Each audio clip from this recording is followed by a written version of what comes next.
giliran punya duit udah lupa. Lupa, udah lupa. Giliran kasih ujian, ya Allah, ya Allah, ya Allah, gitu-gitu kan. Berarti itu sifat manusia. Lupa.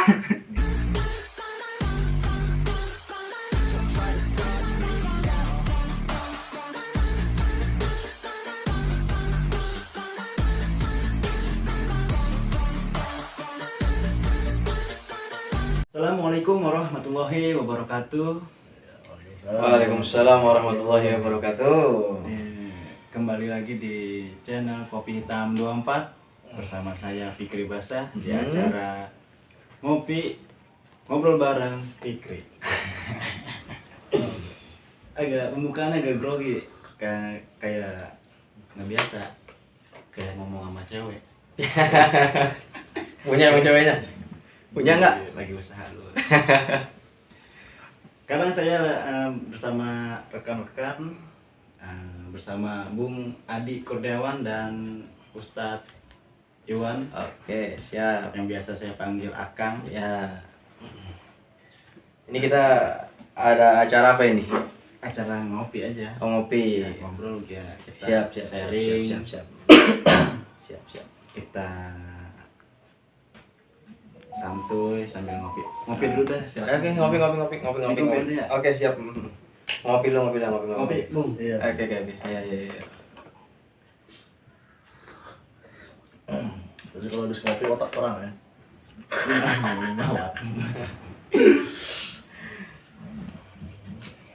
Gimana kabar? Baik. Alhamdulillah baik. Emang sekarang kan cuacanya lagi pancaroba, lagi kurang-kurang banyak istirahat, olahraga. Tidur mulu kayak ngikup jadinya. Jangan tidur mulu. Bang, beberapa hari ini Depok diguyur hujan ya. Iya. Sampai ada sebagian wilayah yang banjir lah ya.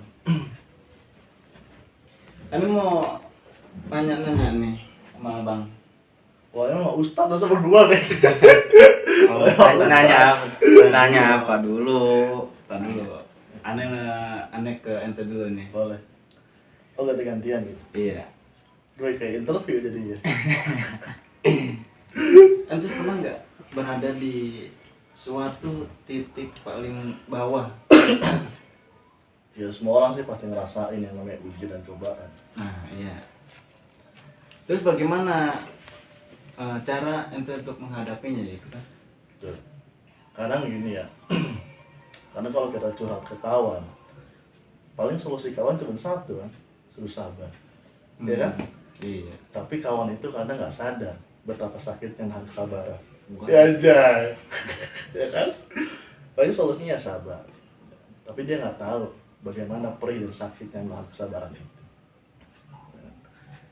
Ya tapi satu sisi selain kita sabar bahwa ya kita kembalikan lagi ke Allah, bahwa sebesar apapun ujian yang kita punya, Allah nggak akan tinggalin hambanya. Itu sih yang pernah gue rasain. Semua orang sih pasti ngerasain perihnya kehidupan.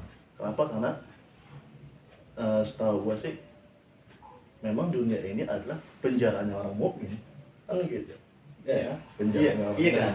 Ya, jadi untuk kepribadian dan juga buat mungkin orang-orang Islam dan juga ya mungkin juga bukan orang Islam ya, karena setiap manusia itu pasti bakal diuji ya oleh Tuhannya, dan sebagai hambanya, sebagai makhluknya kita juga harus tetap sabar dengan ujian tersebut ya, karena dengan ujian tersebut kalau kita seandainya kita sabar, kita jalanin ya insya Allah nanti juga pasti akan dikasih jalan keluar yang terbaik. Kadang gue juga bingung gitu kan, ke depan kita takut, mundur kita nggak mungkin ya kan, kemana kita akan kembali kalau bukan ke Allah kan gitu ya kan. Langkah terbaik kita adalah kembali kita ke Allah. Allah pasti akan kasih jalan keluar kayak gitu. Tapi aneh curhat nih Kang sama teman. Curhat lagi ke teman lagi, curhat lagi ke teman lagi. Iya. Emang jawabannya emang sabar ya kan? Ya jadi gini, sebenarnya Gimana? kita tidak salah untuk curhat ke teman, untuk membuka apa yang kita sedang alami, benar. Tetapi jangan sampai kita hanya mengeluarkan apa yang kita rasakan, itu hanya sebatas teman, tapi kita ingin harus kembali kepada Allah Subhanahu wa taala gitu. Karena kenapa? Ya ayyuhalladzina ista'inu bis-sabri was-shalah.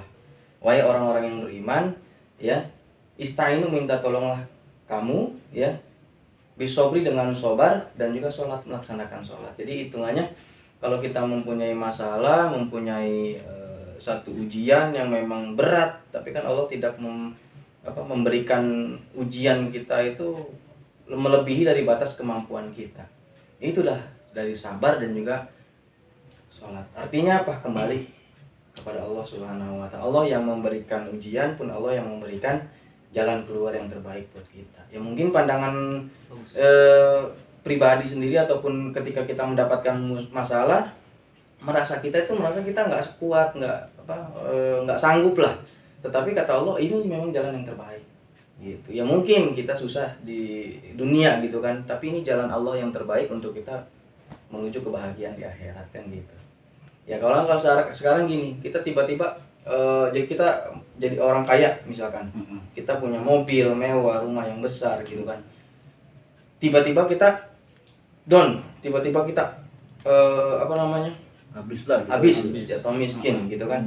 Itu di mata kita itu Allah kok tega banget ngeliat kita tuh seperti ini. Yeah. Tetapi pandangan Allah, kalau kata bahasa kita begitu ya, itu kamu jangan banyak-banyak hartanya. Ini harta akan memperberatmu di akhirat nanti. Tapi ketika dihabiskan oleh Allah Subhanahu wa taala, justru malah kita digampangkan nanti di akhirat kan gitu. Itu harta kita sekecil apapun bakal jadi pertanggungjawaban. Jadi pertanggungjawab. Apa yang kita punya, apa yang kita miliki itu jadi pertanggungjawaban. Jangankan harta gitu kan. Kita punya motor nih. Nanti itu motor buat ditanyain. Itu jadi ditanya. Ini motor buat apaan? Kan gitu. Ini motor buat apaan nih? Oh, ini buat maksiat. Nah, jadi berat buat kita. Ya kan? Karena kesalahan kita sendiri. Intinya apa? Ketika kita diberikan sesuatu yang kita miliki, ya itu tinggal bersyukurnya aja. Bersyukurnya. Terkadang orang mengandalkan kehidupan itu lebih ke arah nafsu amarah ya. Mungkin nafsu amarah gitu kan. Kan nafsu ada 3. Yeah. Nafsu amarah, nafsu mutmainah dan juga nafsu lawamah. Itu nafsu mutmainah itu yang harus kita jalanin. Nafsu mutmainah itu yang selalu membawa kita kepada kebaikan. Gitu. Nafsu amarah itu yang selalu membawa kita kepada kejelekan. Itu terkadang orang mempunyai harta, giliran punya duit udah lupa, udah lupa. Giliran kasih ujian, ya Allah gitu kan. Berarti itu sifat manusia. Lupa pokoknya lupa dah. Emang begitu. Berarti itu sifat manusia. Iya. Susah. Makanya intinya ya bersyukur aja. Ya mau kita dikasih seberat apapun ujian ya hitungannya bersyukur aja. Ya justru ketika kita dikasih ujian, diberikan ujian yang besar, itu perbanyak sodako Banyak sodako ya, seberapapun itu sodako. Ya sodako kan bisa dengan harta, bukan dengan harta saja ya, bisa dengan tenaga, bisa dengan pikiran gitu kan. Maka dalam satu ini dikatakan mana koso malum bin sodakotin.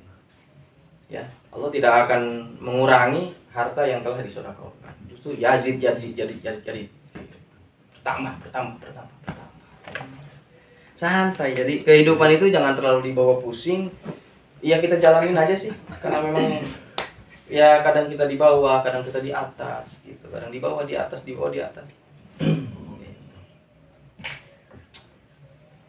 Ngopi dulu. Siap. Jadi banyak ngopi nih. Dari ngopi mulu. Jadi yang seperti itu yang dialami ya. Kalau kita ingin berhasil, ya sukses, ya kan kita mau buka usaha aja kan nggak mungkin ujuk-ujuk kita. Oh, aku mau buka usaha nih, ujuk-ujuk langsung sukses, nggak mungkin. Iya kita jangankan gitu ya, presiden yang sekarang aja bahasanya dia nggak mungkin langsung sukses. Bertahap. Cuma terkadang orang ngelihatnya, oh udah jadi presidennya. Iya. Begitu. Enak ngelihatnya di enaknya doang, tapi nggak pernah ngelihat apa ini prosesnya. prosesnya. Ya mungkin bahasanya ada orang yang sukses sekarang, ya dulunya dia gimana? Dia nahan lapar, dia kerja berangkat pagi pulang malam, berangkat gelap pulang gelap, bahkan ketika berangkat dia papasan sama maling. Jadi berangkat malam, maling juga pulang gitu. Malam-malam. Iya santai. Jadi gimana Bung? Ente apa yang paling berat saat itu? Ente kan sekarang udah agak aneh lihat lagi di atas nih ya kan? Di atas awan. Di atas awan. Tapi gini ya, Bang. Kok. Yang tadi jadi gini, Bang. Yang tadi apa yang statement yang dikeluarkan oleh Ustaz Iwan ya kan, argumentasi bahwa istainu bisobri wasolah ya kan, minta tolonglah kamu ya kan, bisobri dengan sholat, dengan sabar, wasolati dan sholat ya kan. Saya tarik ya dari surat atas kalau nggak salah, watawa sobil haki watawa sobil sobri ya, saling berwasiatlah kamu dan bisobri dengan kesabaran. Itu yang apa yang ada di dalam surat An-Nasr kalau nggak salah ya, Quran asli itu. Jadi kembali ke istainu bisobri wasolah, bahwa minta tolonglah kamu bisobri dengan sabar, wasolati dan sholat, kan begitu ya kan. Nah tadi kan kata Ustaz Iwan itu bahwa jangan lupa yang sholat lah, gitu kan gitu, sabar dan sholat. Nah bahwa sabar itu sholat itu menurut bahasa itu kan adalah doa, yaitu doa.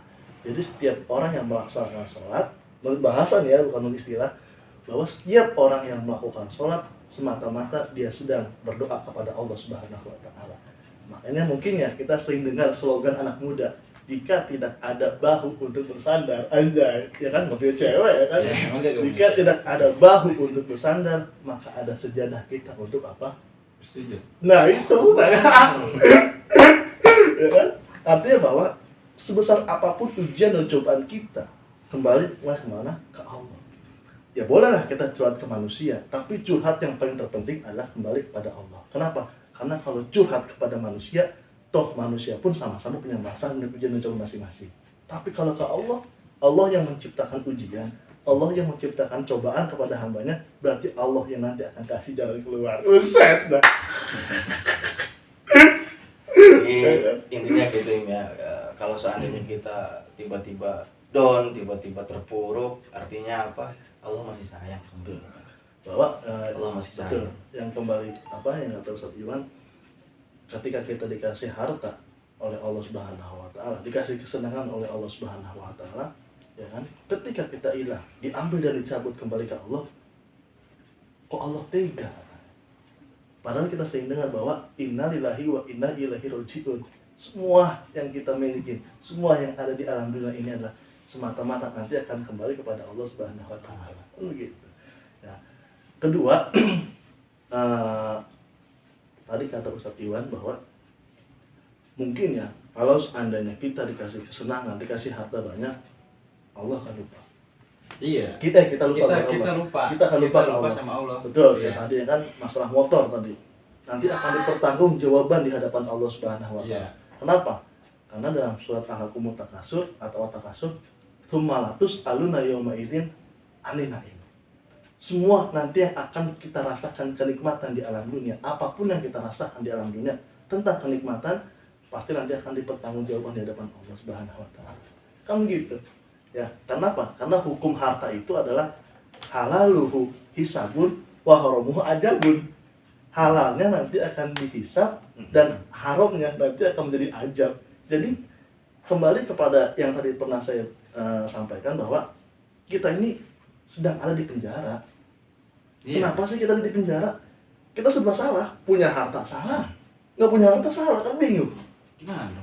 Kenapa? Karena kebahagiaan kita adalah di mana? Di akhirat. Iya. Ya kan? Atau kumaha ya?